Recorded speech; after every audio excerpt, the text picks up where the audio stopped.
பாட்டி, நீ இப்படி உட்காந்துக்கிறத பாக்குறப்ப கேவலமா இருக்கு.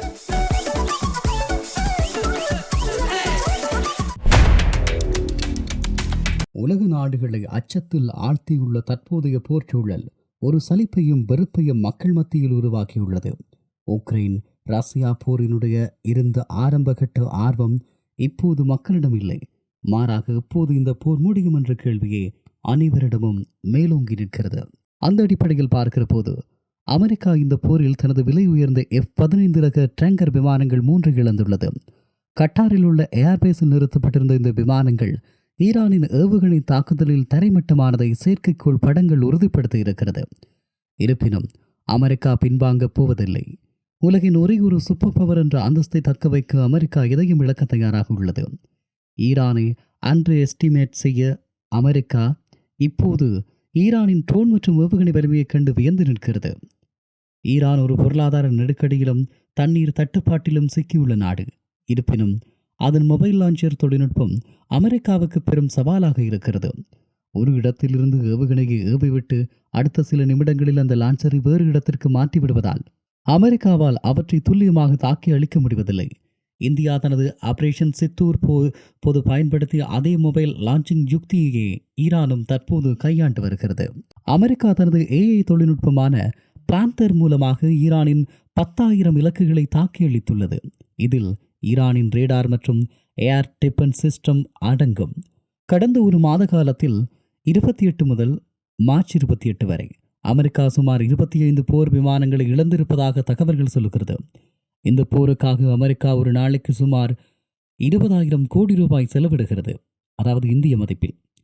குறிப்பாக சொல்லிக்கொள்ள வேண்டுமாக இருந்தால் சர்வதேச கடல் வழிப்பாதையான ட்ரஸ்ட் ஆஃப் ஹார்மூஸ் பகுதியில் தனது கப்பல்களின் பாதுகாப்புக்காக இந்தியா 5 போர்க்கப்பல்களை நிறுத்தியுள்ளது. ஈரானுடன் நட்புறவை பேணிக்கொண்டே சர்வதேச விதிகளின்படி தனது வர்த்தக பாதையை இந்தியா பாதுகாத்து வருகிறது. பல நாடுகள் ஈரானுக்கு பணம் கட்டிவிட்டு இப்போதைக்கு கடக்கும் நிலையில் இந்தியா மட்டும் தனது இராணுவ பலத்தால் எந்தவிதமான கட்டணமும் இன்றி உறுதியாக பயணிப்பதாக இந்திய ஊடகங்கள் அல்லது இந்திய இராணுவத்தினுடைய முன்னாள் அதிகாரிகள் என பலரை மேற்கோள் காட்டி இப்படியான செய்திகள் வெளியாகி வருகிறது. செயற்கை நுண்ணறிவு மூலமாக மேற்கொள்ளப்பட்ட ரியல் லைஃப் சிமுலேஷன் மற்றும் போர் வல்லுநர்களின் கணிப்புப்படி இந்த போர் உடனடியாக முடிவுக்கு வரும் சூழல் தெரியவில்லை. ஒருவேளை ஏப்ரல் முதல் வாரத்தில் அமெரிக்காவினுடைய தரைப்படை உள்ளே இறங்கினால் போரின் தன்மை முற்றிலும் மாறும். அவ்வாறு நடந்தால் இந்த போர் வரும் செப்டம்பர் மாதம் வரை நீடிக்க வாய்ப்புள்ளது. இப்படியாக இந்தியாவை சார்ந்த சில இராணுவ ஆய்வாளர்கள் குறிப்பிடுகிறார்கள். எப்படியாக இருந்தாலும் இந்த ஒரு யுத்தமும் ஒரு கொடூரமான நிகழ்வு. அமெரிக்காவின் பொருளாதார வலிமையும் ஈரானின் பிடிவாதமான தற்காப்பு யுக்தியும் இந்த போரை ஒரு நீண்டகால மோதலுக்கு மாற்றிக்கொண்டிருக்கும். இப்படியான நிலையில் குறிப்பாக சொல்லிக்கொள்ள வேண்டுமாக இருந்தால் அமெரிக்கா தற்போது ஈரானுக்கு எதிரான தாக்குதல்களில் V-1B லான்ச்சர் ரக குண்டுவீச்சு விமானங்கள் அதிகளவில் பயன்படுத்தி வருகிறது. பங்கர் பிளாஸ்டர் மார்ச் 2026 வெளியான தரவுகளின்படி ஈரானின் நிலத்தடி ஏவுகணை தளங்களை தகர்க்க 5000 பவுண்ட் எடையுள்ள அதிநவீன பங்கர் பிளாஸ்டர் குண்டுகளை இந்த விமானங்கள் சுமந்து செல்கிறது.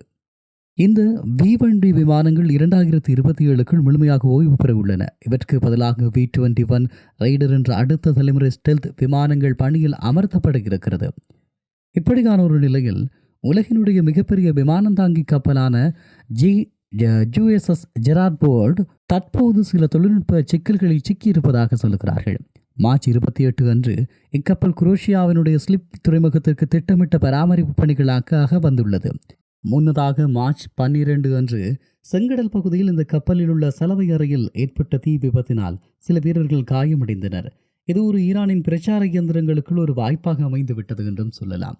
அதே நேரம் கூட்டாக தாக்குகின்ற முறை ஈரான் தனது கடற்படை வலிமையை விட சமச்சீர் போர் முறை நுட்பங்களை அதிகம் நம்பி இருக்கிறது. குறிப்பாக ஈரானின் தற்போதைய ஸ்வாம் தாக்குதல்கள் இழப்போரின் போது கடற்புலிகள் பயன்படுத்தி தாக்கிவிட்டு மறையும் நுட்பங்களை ஒத்திருப்பதாக இராணுவ ஆய்வாளர்கள் குறிப்பிடுகிறார்கள்.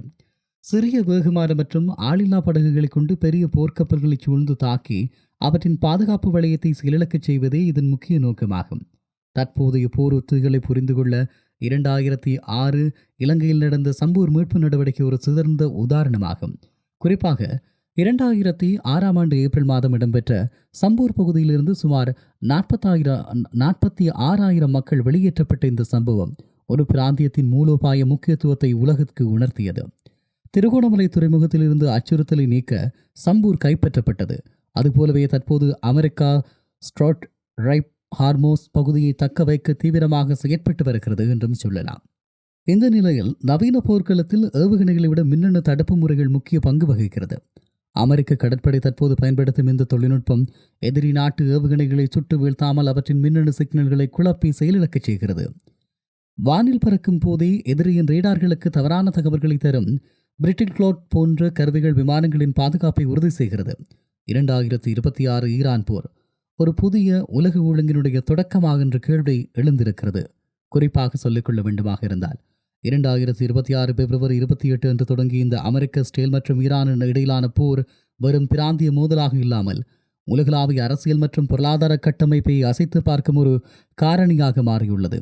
ஒரு மாதம் கிடந்த நிலையில் போர் நின்றபாடில்லை. மாறாக இது ஒரு நீண்டகால தவிப்பை நோக்கி நகர்ந்து கொண்டிருக்கிறது. இந்த யுத்தம் நவீன போர் முறையில் ஒரு மிகப்பெரிய மைல்கல்லாகும். அதாவது இராணுவ மற்றும் தொழில்நுட்ப பரிமாணம் என்பது வியக்கத்தக்கதாக இருக்கிறது. ஆபரேஷன் எபிக்பியூரிய வான்வெளி தாக்குதல்கள் செயற்கை நுண்ணறிவு மற்றும் ட்ரோன் தொழில்நுட்பம் எவ்வளவு வலிமையானது என்பதை நிரூபித்துள்ளன. அதே சமயம் ஈரானின் மொபைல் லாஞ்சர் உத்திகளும் ஆடில்லா படகுகளை கொண்டு நடத்தும் ஸ்வாம் தாக்குதல்களும் ஒரு வல்லரசு நாட்டையே திணறடிக்க முடியும் என்பதை காட்டுகிறது. ஒரு காலத்தில் வரும் தற்காப்புகரனாக பார்க்கப்பட்ட ஏவுகணைகள் இன்று ஒரு நாட்டினுடைய இருப்புக்கான ஆயுதமாக மாறியிருக்கிறது. இப்படியான ஒரு சூழ்நிலையில் ஹார்மோஸ் நீரிணை முடக்கப்பட்டிருப்பது 1970களுக்கு பின்பதான மிகப்பெரிய எரிசக்தி நெருக்கடியை உலகுக்கு அளித்துள்ளது. கச்சா எண்ணெய் விலை பீப்பாய் $120 தொட்டுள்ளது. உலகளாவிய பணவீக்கத்தை மேலும் அதிகரிக்கும்.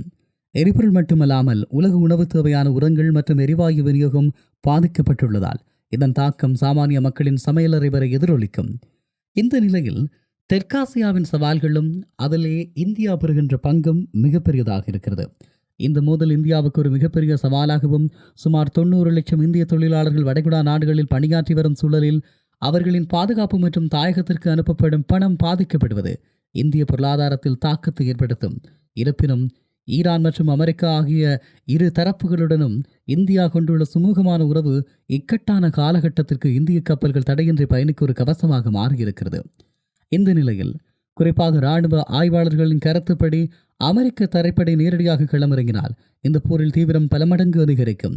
தற்போது ஈரான் தனது தலைமைத்துவத்தில் ஏற்பட்டிருக்கக்கூடிய மாற்றங்களுக்கு மத்தியிலும் ஒரு சேதமாக தேசமாக சிதறாமல் உறுதியாக நிற்பது அமெரிக்காவுக்கு ஒரு வியட்நாம் பாணி சவாலை ஏற்படுத்தக்கூடும். இறுதியாக யுத்தம் என்பது எப்போதும் வெற்றியை தருவதில்லை, அது ஒரு மாற்றத்தையே தருகிறது. இந்த போர் செப்டம்பர் மாதம் வரை நீடித்தால் அது மத்திய கிழக்கின் வரைபடத்தை மட்டுமல்ல, உலக நாடுகளின் எரிசக்தி மற்றும் பாதுகாப்பு கொள்கைகளையும் நிரந்தரமாக மாற்றிவிடும். அமைதி பேச்சுவார்த்தைகள் ஒருபுறம் பேசப்பட்டாலும் களத்தில் நிலவும் தற்போதைய உறுதியற்ற நிலை உலகம் ஒரு நீண்ட இருண்ட காலத்தை நோக்கி நகர்வதையே காட்டி நிற்கிறது என்பதையும் சொல்லிக் கொள்ளலாம்.